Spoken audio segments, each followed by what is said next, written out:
conspiracy theories is something that we've all had some sort of exposure to, and what I want to do with this video is expose what conspiracy theories are and how they're built, so that we can work with them on a much different level, so that we don't have to get so worked up on either side of this spectrum. We don't have to get really fearful, and we also don't have to get very adamant about trying to get people to understand these theories, because I mean I've been a conspiracy theorist, but it's not like the 20-year theorist. I'm interested in the theories, and I was way more interested in the theories some years back, but I've been understanding how a conspiracy theory is constructed and why we can feel the ways that we feel about them. And so it helps me discern what theories are good for me at my time in my life, and also in other people. So when I try to express these particular aspects of life in these theories, I understand how someone else could not want that, and that's totally important when trying to do this. So I just want to expose what a conspiracy theory is, why it's so hard for us to understand it, and how we can entertain theories without necessarily believing it, like it's 100% fact. So essentially, a conspiracy theory is the notion that someone that we trust is not working in our best interests. They're not trying to serve us.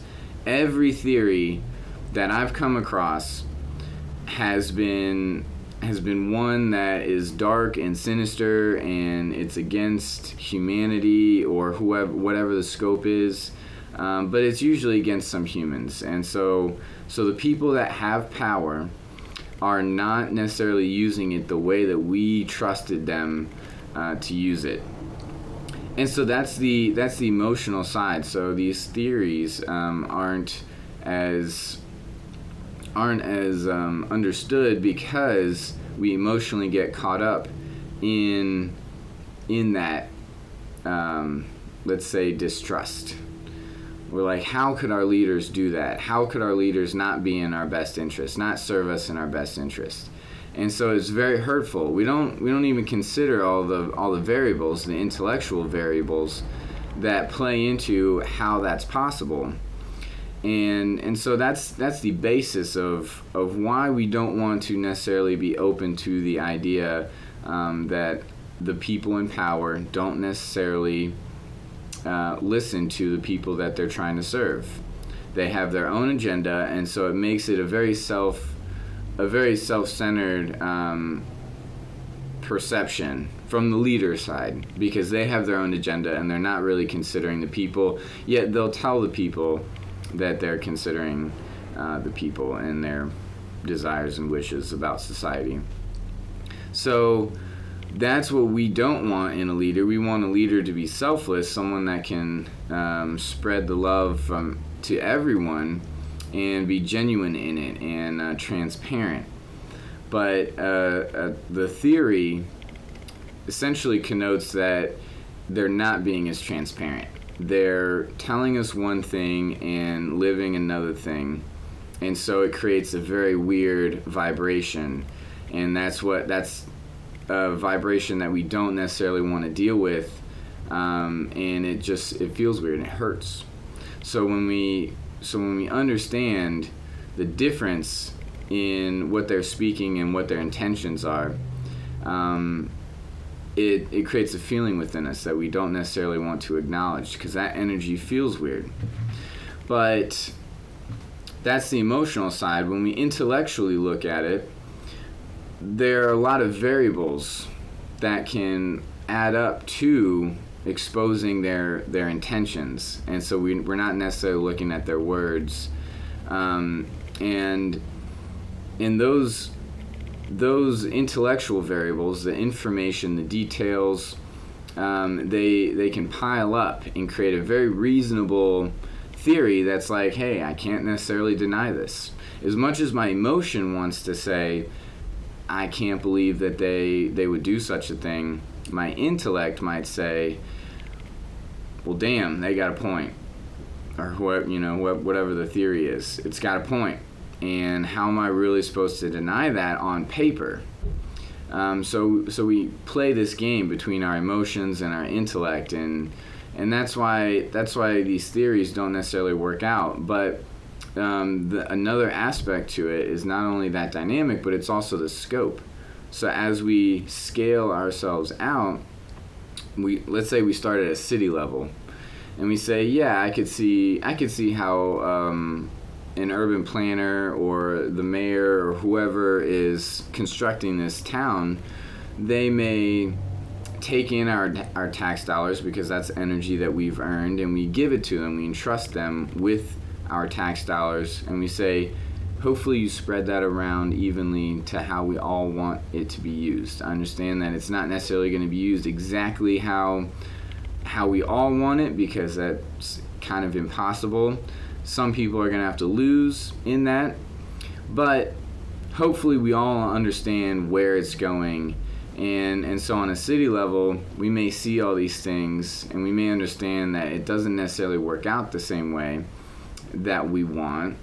But we say, okay, I can deal with that. I can see how it's all playing together and how it's all tied together, and I'm part of this system. But if we scale it out a little bit more and we go statewide, now we have a bigger bubble that has a container for more information. And when that container for more information gets bigger and bigger and bigger, it gets harder for us to process such a vast wealth of detail. And so on a state level, we may experience the same sort of process where our leaders aren't exactly doing what they're telling us, and things become more and more secretive. And our tax dollars and our energy is being manipulated in ways that we don't know. It's harder for us to process that. And so on a national level, now we're talking more people, more information, bigger agendas.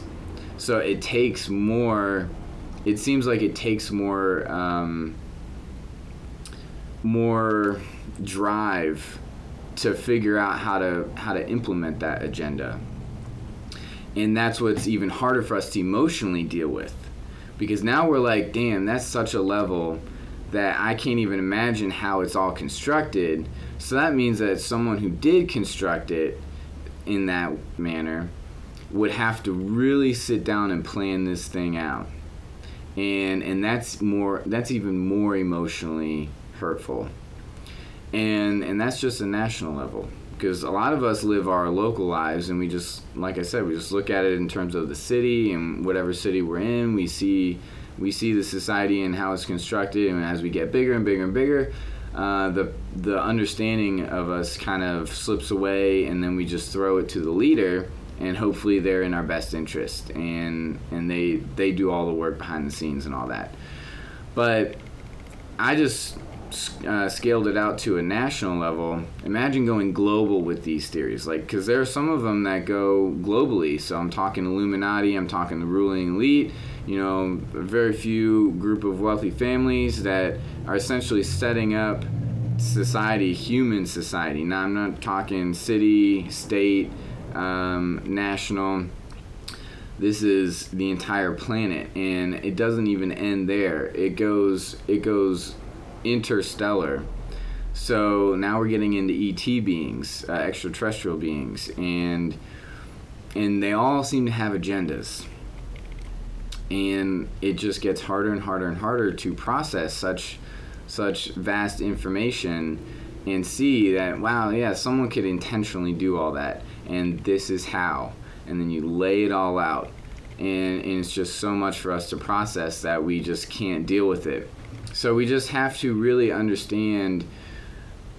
For me, the way I deal with these bigger and bigger conspiracy theories, if I want to work with them during that time in my life, because like I said, we all have our time and place for them. But from what I've been noticing, that it's actually really simple to break these things down, because we can get so focused in on on one aspect of life, like let's say 9/11. I'm just going to throw that out and say that was set up, and there are plenty of information to basically prove why that is, or give reasonable support as to why that's set up. But that's just on a national level, and it's just one particular point in time. And so basically, if we want to look at a greater scope of humanity globally, then we need to look at humanity not just on September 11, 2011 in America. We basically have to see the same sort of trend, the same sort of process on greater scales, over thousands of years. General human society, conventional human society started 6,000 years ago, from our particular understanding. But even then, people are saying that it's actually started way before that, tens of thousands of years before that, hundreds of thousands of years. Advanced civilizations, I'm not talking cavemen, I'm talking advanced civilizations that do things far greater than what we're doing right now. But that's kind of hard to imagine. How does all that play together? And that's a big scope.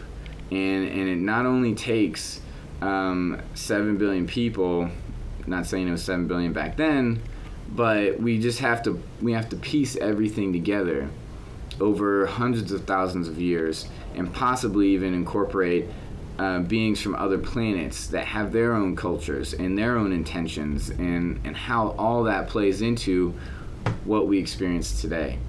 And that's very difficult. But there is an easy way to basically filter out all those details and just look at the process. And then the information is so much easier to entertain and deal with. Because when I was just looking straight up information, it was very hard for me to process all that. I'm just like, how, and then why? Like, why would people want to do that? Why would beings want to do that? And once I started seeing a fundamental theme throughout them all, I'm just like, man, it's all making sense. It's all making sense. Even though I don't necessarily know every single bit of information and remember it and retain it and regurgitate it, I get the process. I get the flow of it. And wow, it's a very interesting and powerful thing. And so now I can make my own particular feelings as to which ones to engage in, like which aspects of these theories and periods in time that I can now direct my energy toward, because that's a very important thing. Like, with how many conspiracy theories are out there and the scopes of them all, the most important thing is that if we engage in all of them, or we try to, either that's got to be it for us and we don't do anything else in life, or we have to know how to direct our energy to particular theories and aspects of those theories. And that is a great energy manager when someone is trying to talk to us and expose these theories that we haven't heard of. If we know how the theory is constructed, and how we can interpret it, and how we can direct our energy toward different theories, it feels so much better. It feels so much easier to work with on so many different levels. So that's essentially what I wanted to share with this video in conspiracy theories, because we all have our ups and downs with it, and some people are very up and some people are very down about it. But looking at it from just that straight point of view, it doesn't really matter if it's true or false, because how do we really know unless we truly experience it? And it's so hard to experience every single theory, at least on a physical sense. So if we just get in touch with the metaphysical sense, we can cover much more ground. But also, like I said, we have to be aware of how we're directing our energy to different places in time, space and time, which is energy. So we have to know how to manage our energy within these theories, and that's very important. Otherwise, it's going to be draining, and it's just going to suck the life out of us, because that's essentially what they want in these theories, if they're true. They just want our energy being sucked out, which is the general theme in all conspiracy theories. It's a control game. And if we understand the game of who gets more control and how, it's so much easier for us to shut off that channel, because if we get engaged in it, it will suck that energy out of us, and that's exactly what they want. So I hope you can take something away from this, and yeah, please stay in touch. Comments, your own personal opinions about theories, conspiracy theories, true or false. Is there such thing as true and false? So yeah, please share.